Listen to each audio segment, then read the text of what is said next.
हमारा डे 25 है। अभी तक हमने टोटल 99 अलग अलग टाइप के मेडिसिन के बारे में डिटेल में अच्छे से समझा।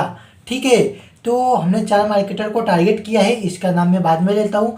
पहले आपको एक चीज़ क्लियर कर देता हूँ। अगर आपको ये 3 पॉइंट नहीं पता है कि हमारा टारगेट क्या है और ये मतलब कि किन लोगों के लिए बन रहा है और इसके पीछे का मेरा मोटिव क्या है, सेकेंड चीज़ ये हो गया।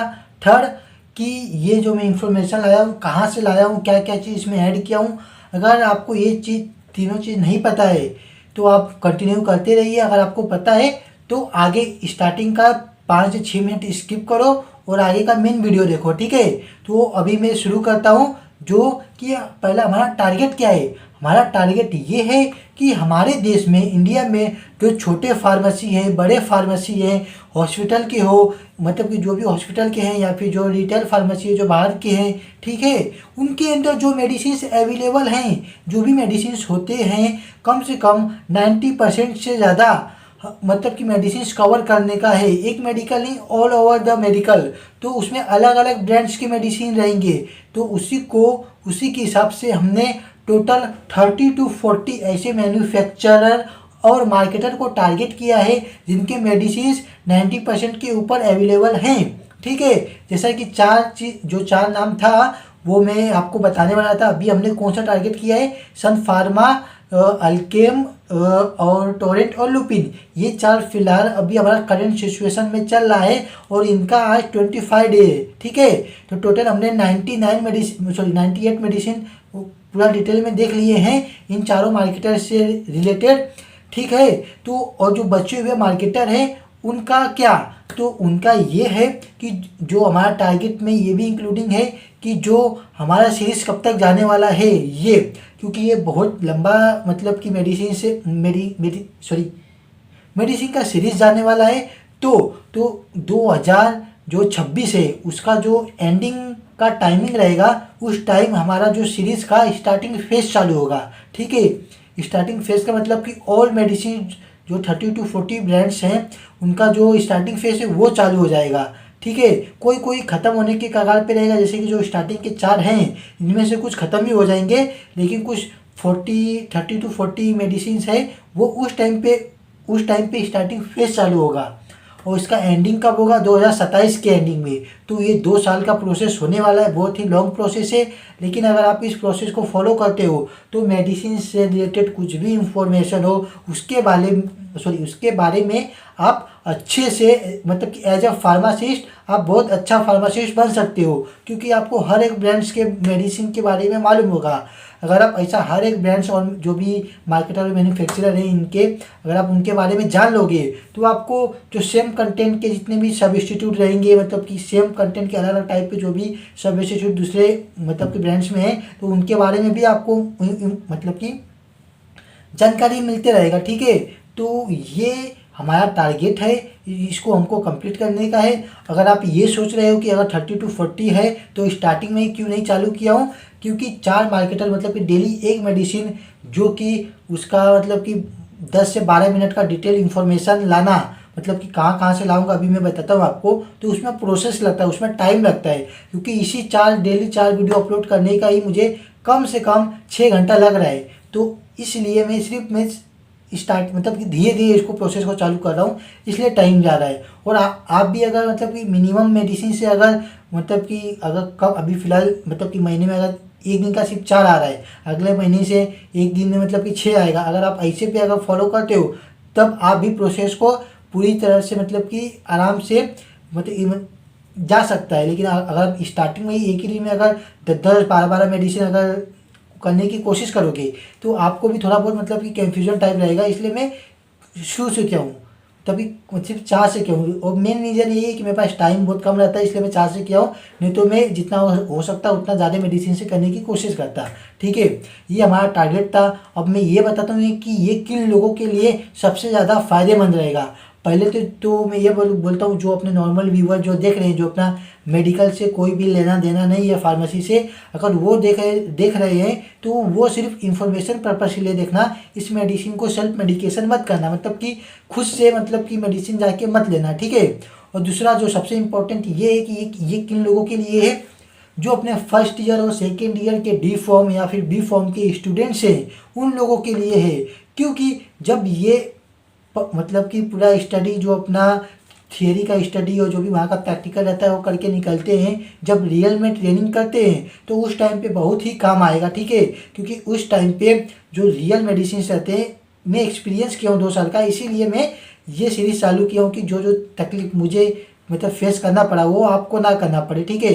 अगर आप ये सोचते हो कि मैं ट्रेनिंग के टाइम पे जाऊँगा तो वहाँ पे मैं सीख लूँगा, तो आपको रियलिटी बता देता हूँ कि आप सीखने को तो सीख लोगे 3 मंथ में, लेकिन एक मेडिकल में जहाँ पे आप काम करते हो या फिर हॉस्पिटल फार्मेसी में जो 3 मंथ का प्रोसेस रहता है उसके अंदर आप उतना ही सीख पाओगे जितना वहाँ पे मेडिसिन है, और वो भी पूरा 100% आप नहीं सीख पाओगे, मतलब उसके बारे में नहीं जान पाओगे अगर आप पहले से ही मतलब कि इसके अंदर इंटरेस्टेड हो तो, मतलब अगर सॉरी इंटरेस्टेड नहीं हो तो नहीं, मतलब नहीं सीख पाओगे।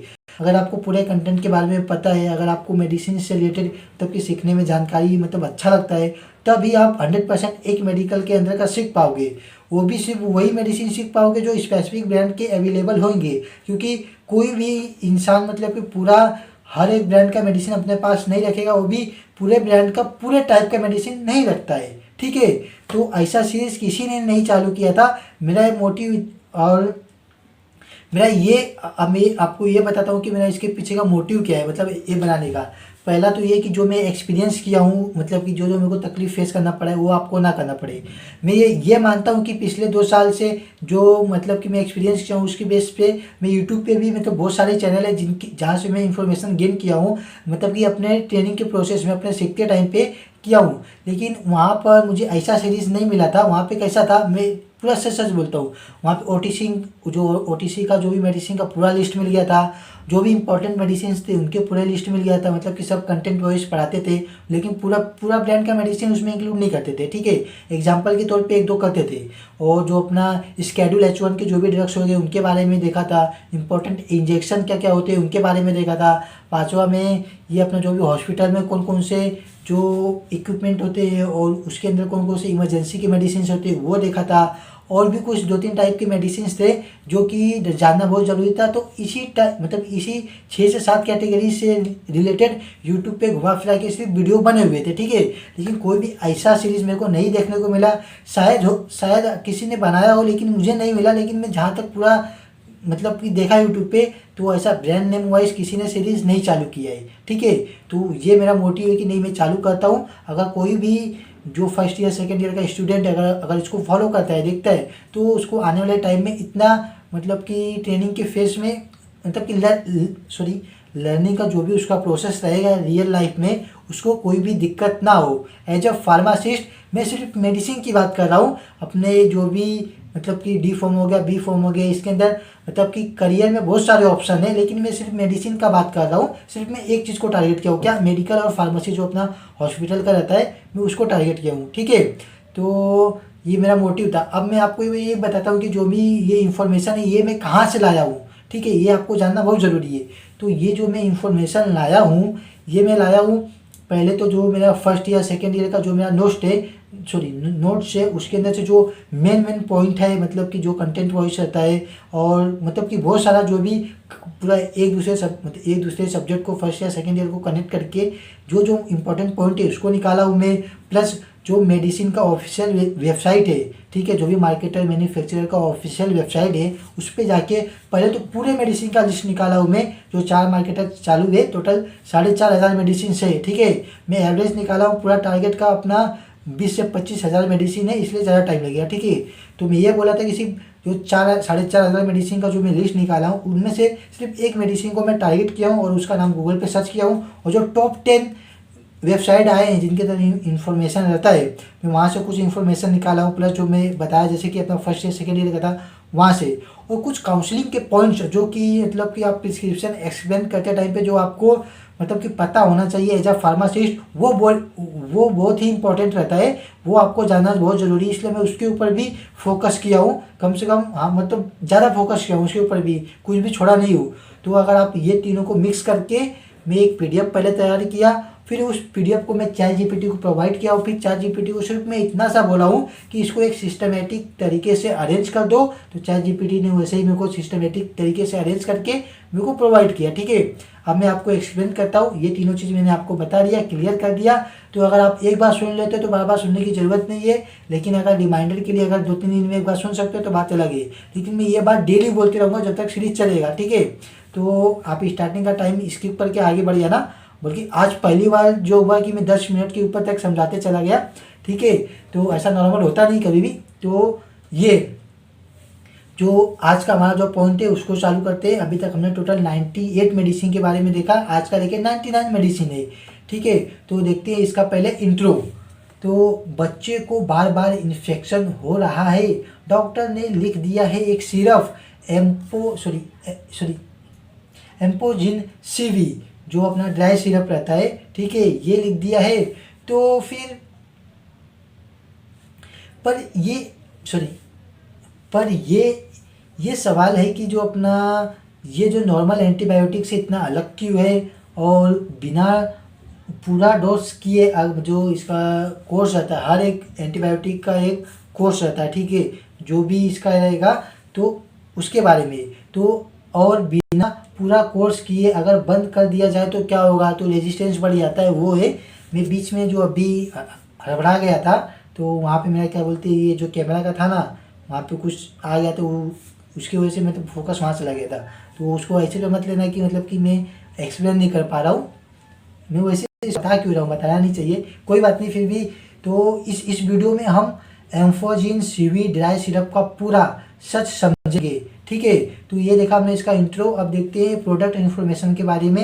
एम्फोजिन CV 200 mg प्लस जो 28.5 mg जो ड्राई सिरप है, एक कॉम्बिनेशन एंटीबायोटिक मेडिसिन है जो स्पेशली बैक्टीरियल इन्फेक्शंस के ट्रीटमेंट के लिए यूज होती है। ये सिरप को इस सिरप को टोरेंट फार्मास्यूटिकल लिमिटेड मार्केट करती है, और ये ज़्यादातर चिल्ड्रेन, लेकिन कभी कभी एडल्ट में भी डॉक्टर प्रिस्क्राइब करते हैं। ठीक है, ये हमने देखा इसका प्रोडक्ट इंट्रोडक्शन। अब देखते हैं इसके कॉम्पोजिशन के बारे में, इसके अंदर क्या होता है जो जैसा कि अभी हमने देखा था वही बस वापस से पढ़ेंगे और कुछ नहीं। इस ड्राई सिरप में 2 एक्टिव इंग्रेडिएंट्स होते हैं, एमोक्सोसिलिन जो कि 200 mg रहेगा, और पोटेशियम क्लाउलेनेट जो कि 28.5 mg है। ये दोनों मिलकर एक स्ट्रॉन्ग इन्फेक्शन फाइटिंग कॉम्बिनेशन बनाते हैं। जैसा कि अगर जो पोटेशियम क्लाउलेनेट है, जो भी अगर मेडिसिन का जो भी ये कंटेंट का नाम है, अगर इसके प्रोनाउंसिएशन में कुछ गड़बड़ है तो कोई बात नहीं, मतलब मैं अपने हिसाब से जो मुझे अच्छे से समझ में आता है वैसे मैं समझ लेता हूँ। और पेशेंट को अगर आप ये सोचोगे कि अगर किसी को समझाना रहेगा तो कैसे समझाओगे एज ए काउंसलिंग के टाइम पे, तो सिर्फ उनको कि एज ए पूरा कंटेंट बताने की ज़रूरत नहीं रहेगी, वैसे भी कोई पूछता भी नहीं है। तो प्रोनाउंसिएशन में थोड़ा बहुत कि मैं गलत बोल सकता हूँ, उसमें कोई वो मत करना, लेकिन जो इन्फॉर्मेशन है सब कुछ ये क्लियर है। ठीक है, कि सही है। और अभी हमने देखा इसका कंपोजिशन। अब देखते हैं जो एमोक्सिसिलिन प्लस क्लाउलेनेट क्या है, ये है क्या। तो एमोक्सिसिलिन एक पेनिसिलिन टाइप एंटीबायोटिक है जो बैक्टीरिया की सेल वॉल को तोड़कर उन्हें मार देता है। और लेकिन कुछ बैक्टीरिया इतने स्मार्ट होते हैं कि वो एक एंजाइम बनाते हैं, बीटा लैक्टामेज। ठीक है, ये नाम याद रखना, बीटा लैक्टामेज, जो एमोक्सिसिलिन को इनएक्टिव कर देता है। ठीक है, इसीलिए अपना जो क्लाउनेट है, पोटेशियम क्लाउनेट, वो दिया जाता है, इस बात को ध्यान में रखना। तो यहीं पर क्लाउनेट का रोल आता है। पोटेशियम क्लाउनेट जो बीटा लैक्टामेज एंजाइम ब्लॉक कर देता है। इसका मतलब एमोक्सिसिलिन डिस्ट्रॉय नहीं होता, एंटीबायोटिक स्ट्रॉन्ग बन जाता है, और रेजिस्टेंस बैक्टीरिया भी मर जाते हैं। कि अगर बैक्टीरिया रेजिस्टेंस बनाए रहते हैं उस कंडीशन में भी बैक्टीरिया मर जाते हैं। ठीक है, इसके वजह से। तो अब हमने देखा इसका कि ये दोनों क्या है, कंटेंट क्या है। अब देखते हैं इसके यूजेस के बारे में। ठीक है, तो एम्फोजिन जो CV है किस लिए यूज होती है, तो जो एम्फोजिन CV ड्राई सिरप यूज होता है रिस्पायरेटरी ट्रैक इन्फेक्शन में, जैसे कि थ्रोट इन्फेक्शन हो गया, टॉन्सिलिटिस हो गया, अपना सिनटिस हो गया, ब्रोंचिटिस हो गया, निमोनिया हो गया, इस कंडीशन में इसका मतलब यूज़ किया जाता है। जो अपना रेस्पिरेटरी ट्रैक्ट से रिलेटेड ये जो मैं इन्फेक्शन बोला 4 से 5, ये उनके नाम थे। अब देखते हैं जो अपने ईयर हो गए, नोज हो गए, थ्रोट इन्फेक्शन से रिलेटेड क्या हो सकते हैं। जैसे कि ईयर इन्फेक्शन से रिलेटेड अपना और ओटिटिस मीडिया करके आता है, उसमें इसका यूज़ किया जाता है। नोज एंड साइनस जो इन्फेक्शन रहता है उसके अंदर इस सिरप का यूज़ किया जाता है एंटीबायोटिक का, ठीक है। अब देखते हैं skin and soft tissue infection हो गए, उसके अंदर भी इसका यूज़ करते हैं। जैसे कि स्किन इन्फेक्शन, वाउंड्स जो अपना एब्सेस रहता है, तो इस कंडीशन में इसका यूज़ किया जाता है। यूरिनरी ट्रैक इन्फेक्शन में इसका यूज़ करते हैं, डेंटल इन्फेक्शंस में इसका यूज़ करते हैं। लेकिन हाँ, याद रखिए एक बात ध्यान से कि जो ये सिरप है सिर्फ बैक्टीरियल इन्फेक्शन में इसका यूज़ किया जाता है, वायरल इन्फेक्शन में इसका यूज़ नहीं किया जाता है। जैसे कि अपना कोल्ड फ्लू हो गया, ठीक है, उस कंडीशन में इसका मतलब कॉमन को जो अपना वायरल जो वायरल फीवर या फिर जो इसमें लिखा हुआ है या वही समझ लो, मतलब कोल्ड फ्लू हो गया जो को भी कॉमन रहते हैं, उस कंडीशन में जो अपना वायरल इन्फेक्शन है उसके अंदर इसका यूज़ नहीं किया जाता है, ठीक है। तो हमने देखा इसका मतलब कहाँ कहाँ यूज़ किया जाता है। अब देखते हैं इसका मैकेनिज्म ऑफ एक्शन, एक काम कैसे करता है, ठीक है। हाउ एम्फोसिन सीवी वर्क्स, अब समझते हैं जो एम्फोसिन सीवी काम कैसे करता है। Step 1, bacteria attack, amoxicillin bacteria की सेल वॉल सिंथेसिस को रोक देता है। स्टेप 2, रेजिस्टेंस ब्लॉक, तो क्लाउलेनेट बैक्टीरिया के defence system beta lactamase enzyme को डिसेबल कर देता है, ठीक है। ये देखा हमने इसका मैकेनिज्म ऑफ एक्शन। इसका जो फाइनल रिजल्ट क्या आता है, फिर इस कॉम्बिनेशन से बैक्टीरिया ग्रो नहीं कर पाते और इन्फेक्शन धीरे धीरे ख़त्म होता है, पेशेंट फास्ट रिकवर करता है, ठीक है। ये इसका मैकेनिज्म खत्म है। जो कि how to prepare dry syrup, जो ड्राई सिरप रहता है प्रिपेयर कैसे होता है, ये इंपॉर्टेंट, इसको ध्यान से सुनना। तो ये सिरप है और इसका मतलब यूज़ बनने का तरीका भी इम्पोर्टेंट है। तो बोतल को पहले अच्छी तरह सेक करें और यूज़ और उसी बोतल में बॉइल्ड या फिर कोल्ड वाटर ऐड करें। बोतल पर मार्क या फिर जहाँ मार्क तक पानी भरे, जहाँ तक उसका मार्क रहेगा वहाँ तक पानी भरे। अगर ये मतलब कि अगर ये ड्राई सिरप प्रिपेयर नहीं, ये पहले से अपना ड्राई मतलब कि ये सिर्फ पाउडर फॉर्म में ही रहेगा। कैसे इसको प्रिपेयर करते हो वो बता रहा हूँ आपको, ठीक है। तो कि लिक्विड फॉर्म में कैसे बनाएंगे, तो अपना क्या बोलते जो अपना ड्राई एंड बुल जो boiled and cool water add करें। जैसे कि पहले पानी को बॉईल करना, मतलब कि पूरा गर्म करना, फिर उसको ठंडा होने देना, फिर उसको ऐड करना, ठीक है। तो बोतल पर जितना मार्क रहेगा, वो जितना निशानी दिया रहेगा मार्क का, मतलब कि हर एक बोतल पे दिया रहेगा मेडिसिन के, तो वहाँ तक पूरा मतलब पानी भरना है और अच्छी तरह उसको सेक करेंगे, मतलब पूरा हिलाएंगे अच्छी तरह से। तब एक यूनिफॉर्म सस्पेंशन बन जाएगा, मतलब तब जाके सिरप अच्छे से तैयार होगा, ठीक है। तो ये बच्चे लोग का सिरप रहता है तो इसको ध्यान से किया जाता है। वैसे भी डॉक्टर काउंसलिंग के टाइम पे आपको बताएंगे ही, तो इस बात का भी ध्यान रखना। तो हर डोज से पहले चेक करना ज़रूरी है। तो ये हमने देखा कि how to prepare dry syrup. अब देखते हैं हाउ टू यूज़, जो अपना एम्फोसिन सीवी कैसे देना है, इस बात को ध्यान में रखना। तो डोज हमेशा डॉक्टर डिसाइड करता है, जो अपना बच्चे का जो भी वेट रहेगा, एज रहेगा और उसका इन्फेक्शन का क्राइटेरिया क्या रहेगा, मतलब कि कितना कम है, ज़्यादा, या फिर उसके बेस पे इसका डोज मतलब कि डिसाइड किया जाता है, ठीक है। तो वो अपना जनरल इंस्ट्रक्शन के तौर पे जो फूड के बाद लेना बेटर होता है। मेजरिंग कप या ड्रॉपर का यूज़ करें, क्योंकि ये बच्चे का है, इसलिए ध्यान रखें। वैसे एडल्ट में भी जो मेजरिंग कप रहता है उसका यूज़ किया जाता है, ठीक है। तो रोज़ सेम टाइम पर देना बेस्ट होता है। प्रिस्क्राइब्ड जो भी प्रिस्क्रिप्शन आता है, प्रिस्क्राइब पूरा कोर्स कंप्लीट करें। जो भी डॉक्टर ने जो भी ये मेडिसिन का वीक होगा या फिर डेज प्रिस्क्राइब किया है कि इस दिन तक अपने को कंप्लीट करना है, तो उस दिन तक पूरा कंप्लीट करें। भले ही कुछ दिन पहले ही आपका डिसीज ख़त्म क्यों ना हो गया हो, लेकिन फिर भी पूरे दिनों तक इस कोर्स को कंप्लीट करना है जब तक डॉक्टर ने कहा है। इस पॉइंट का वही मीनिंग है, ठीक है। तो हमने देखा इसका हाउ टू यूज़। अब देखते हैं इसके कुछ साइड इफ़ेक्ट्स क्या क्या हो सकते हैं। तो ज़्यादातर बच्चों में ये सिर्फ सेफ होता है, पर कुछ माइल्ड साइड इफ़ेक्ट्स हो सकते हैं, जैसे कि डायरिया और nausea, vomiting, stomach pain, skin rashes जो कि रेयर होता है लेकिन हो सकता है, ठीक है। यूजुअली ये साइड इफ़ेक्ट्स माइल्ड होते हैं और ट्रीटमेंट के साथ खुद ही ठीक हो जाते हैं, ठीक है। अगर ऐसा नहीं होता तो आप डॉक्टर से जाके काउंसलिंग करें कि मुझे साइड इफ़ेक्ट आ रहा है तो अब क्या करना चाहिए, ठीक है। तो हमने देखा इसके कुछ साइड इफ़ेक्ट्स। अब देखते हैं सेफ्टी एडवाइस एंड प्रिकॉशंस क्या क्या हो सकते हैं। तो ये पार्ट ध्यान से सुनना। अगर चाइल्ड को पेनिसिलिन से एलर्जी है या फिर सेवियर एलर्जी हिस्ट्री पहले से है, लीवर प्रॉब्लम है, तो डॉक्टर को पहले ही बताओ, ठीक है। अगर इन तीनों पॉइंट में से कुछ भी है तो डॉक्टर को बताए। और लूज मोशन हो तो पानी ज़्यादा मतलब कि पी लीजिए और डॉक्टर की सलाह के बिना मेडिसिन बंद ना करें, ठीक है। अगर आपको लूज मोशन हो तो, और डॉक्टर से काउंसलिंग जरूर ले लेना कि नहीं मुझे मतलब कि लूज मोशन हो रहा है इस कंडीशन में। और एंटीबायोटिक सेल्फ मेडिकेशन के लिए यूज़ ना करें। जो जैसा कि मैं आपको स्टार्टिंग, कोई भी एंटीबायोटिक रहता है उसको सेल्फ मेडिकेशन मतलब खुद से मेडिसिन मतलब नहीं लेना चाहिए, ठीक है। जाओ या फिर मेडिकल वाले जो वहाँ पे मेडिकल एज फार्मासिस्ट है उनसे भी आप सलाह ले सकते हो कि नहीं मुझे ये कंडीशन अभी मतलब हो रहा है तो मुझे कौन सा एंटीबायोटिक लेना चाहिए। तो वो आपके कंडीशन के ऊपर जो रहेगा उस हिसाब से आपको एंटीबायोटिक देगा, ठीक है। तो खुद से कभी भी एंटीबायोटिक नहीं लेना चाहिए, या तो डॉक्टर के अंडर में लेना चाहिए या तो किसी फार्मासिस्ट के अंडर में मेडिसिन लेना चाहिए। दोनों में से किसी एक के अंडर में लिया जाता है। मोस्ट ऑफ द केसेस में सब लोग डॉक्टर के अंडर में लेते हैं, लेकिन अगर कोई नॉर्मल मतलब बैक्टीरिया इन्फेक्शन है तो वो फार्मासिस्ट के पास भी जा सकता है। तो हमने देखा इसके कुछ सेफ्टी एडवाइस एंड प्रिकॉशंस। अब देखते हैं what if you miss a dose. अगर आप डोज लेना मिस कर देते हो तब हमें क्या करना चाहिए।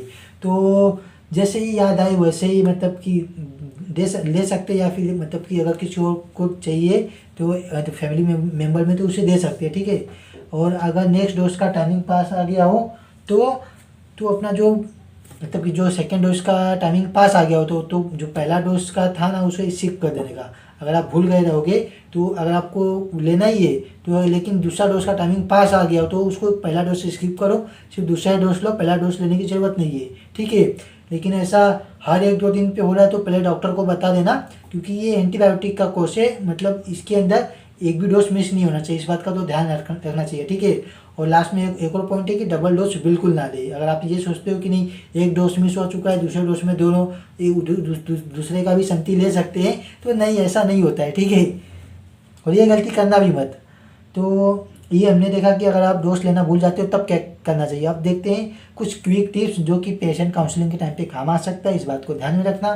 पूरा कोर्स करना बहुत ज़रूरी है और बिना डॉक्टर पूछे एंटीबायोटिक बंद ना करें। वायरल इन्फेक्शंस में इस सिरप का यूज़ ना करें, जैसे कि वायरल इन्फेक्शंस में जैसे कि वायरल फीवर हो गया, कॉमन कोल्ड या फ्लू हो गया, तो इस टाइम पे इस सिरप का यूज़ नहीं किया जाता, ठीक है। और लूज मोशन जैसे कि कॉमन है, जैसे कि पैनिक ना करें। अगर इस कंडीशन में लूज मोशन होता है तो loose motion as a side effect हो सकता है, तो ये कॉमन है। इसको मतलब कि इतना ज़्यादा मतलब सीरियस लेने की ज़रूरत नहीं है। सिर्फ लेकिन डॉक्टर को मतलब कॉन्टैक्ट करके बता देना कि मतलब लूज मोशन भी हो रहा है, ठीक है। तो चाइल्ड के वेट के हिसाब से डोज फॉलो करें, जैसे कि डॉक्टर भी आपको सजेस्ट करेंगे कि जो आपका बच्चा रहेगा उसका वेट कितना है, उसके अकॉर्डिंग ही इसका यूज़ किया जाता है, ठीक है। तो ये देखा हमने इसके कुछ क्विक टिप्स। अब देखते हैं इसकी स्टोरेज क्या है। तो ड्राई सिरप बनाने से पहले कोल्ड एंड ड्राई प्लेस में रखें। जो भी अपना रिकॉन्स्टिट्यूट्स के बाद जो अपना रेफ्रिजरेटर में स्टोर रखें, यूजुअली 7 डेज के अंदर यूज़ कर लेना चाहिए, ठीक है। इसको फ्रीज ना करें। जैसे कि जब तक इसको आप मतलब कि पूरा लिक्विड टाइप में नहीं बनाते हो तब तक इसको कोल्ड एंड ड्राई प्लेस में ही रखा जाता है। लेकिन जैसे इसको आप मतलब कि लिक्विड फॉर्म में बना लेते हो तो इसको रेफ्रिजरेटर रहता है अपना फ्रिज, उसमें रखा जाता है। लेकिन इसको बर्फ़ नहीं बनना चाहिए, इसका एक क्राइटेरिया रहता है। नॉर्मली जो रेफ्रिजरेटर में जो मेडिसिन रखा जाता है एंटीबायोटिक, उसका criteria 2 degree Celsius to 8 degree Celsius के बीच में रहता है, ठीक है। तो इसको बर्फ़ मतलब लास्ट का जो पॉइंट है इसको फ्रीज ना होने दे, मतलब बर्फ़ फॉर्म में नहीं आना चाहिए। अगर इसके बीच में रहता है तो अच्छी बात है, 2 degree Celsius to 8 degree Celsius. अगर इससे कम होगा तो फ्रीज होने का चांस रहता है, इस बात का ध्यान में रखना, ठीक है। नॉर्मली जो फ्रीजर रहता है ना उसमें मत रखना। अगर आपके घर में नॉर्मल फ्रिज है तो जो जिसके अंदर वो बर्फ़ नहीं जमता है उसके अंदर रखना, ठीक है।